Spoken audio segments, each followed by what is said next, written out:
ఆసా భక్తుడు మంచి ప్రార్థన పరుడైన, కానీ కొంతమంది భక్తిహీనులు చూశాడు ఆయన.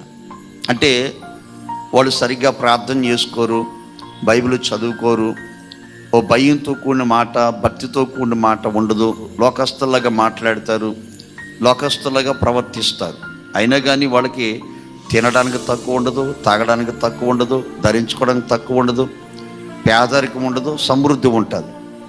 అలాంటప్పుడు ఈయనకి ఏం కలిగిందంటే, మరి ఎంత భక్తి చేస్తున్నా నాకు ఏమీ లేదు, ఎంత భక్తి చేస్తున్నా ఒకవైపు భర్తతో ప్రాబ్లం, భార్యతో ప్రాబ్లం, పిల్లలతో ప్రాబ్లం, సమస్యలు ఒకదాని మీద ఒకటి వస్తూ ఉన్నాయి. వీళ్ళు భక్తి చేయకపోయినా ఎంత నవ్వుతున్నారు, ఎంత ఎంజాయ్ చేస్తున్నారు, ఎంతగా చక్కగా తిరిగేస్తున్నారే, ఏంటి నా బ్రతికి ఎట్లా అయిపోతుంది అని బాధపడిపోయి, ఇక ఈ రోజు నుంచి ప్రార్థన చేసుకోవడం మానేద్దాం, ఈ రోజు నుంచి దేవుని సన్నిధికి వెళ్ళడం మానేద్దాం, ఈ రోజు నుంచి హృదయాన్ని శుద్ధి చేసుకోవడం మానేద్దాం, నేను కూడా వాళ్ళలాగే ప్రవర్తిస్తా అని అనుకుంటుంటే, సరే ఎందుకైనా మంచిది ఒకసారి ఆలోచిద్దాం. నా మనసులో ఇంతగా ఆలోచన చేస్తున్నానే, వాళ్ళు క్షేమంగా ఉన్నారని ఆలోచన చేస్తున్నాను, అదే సమయంలో నేను బాధ అనుభవిస్తున్నానని ఆలోచన చేస్తున్నాను.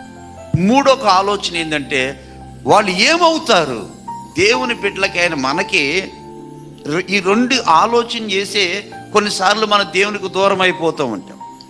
ఆశ రెండో ఆలోచన చేశాడు. మూడో ఆలోచన ఏంటంటే, వీరి అంతం ఎట్లా ఉంటుంది అది చూద్దాం అనుకోండి. ఈయన వెంటనే వాళ్ళంతా ఎక్కడున్నారంటే జారిపోయారు, పడిపోయారు, సాతాను చేతులకి వెళ్ళిపోయారు.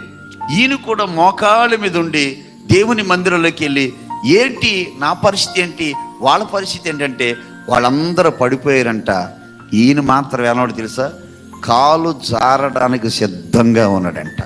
ఆ క్షణంలో కృప ఏం చేసిందంటే, సాతాను చేతుల్లో పడకుండా, నరకానికి వెళ్లకుండా, శ్రమకు అప్పగించకుండా, దుష్టుని చేతుల్లో పడకుండా ఆ కృప కలిగిన దేవుడు తన కృపతో ఆసాపును బలపరుచున్నట్లుగానే ఆయన కృప నిన్ను బలపరుచునుగాక.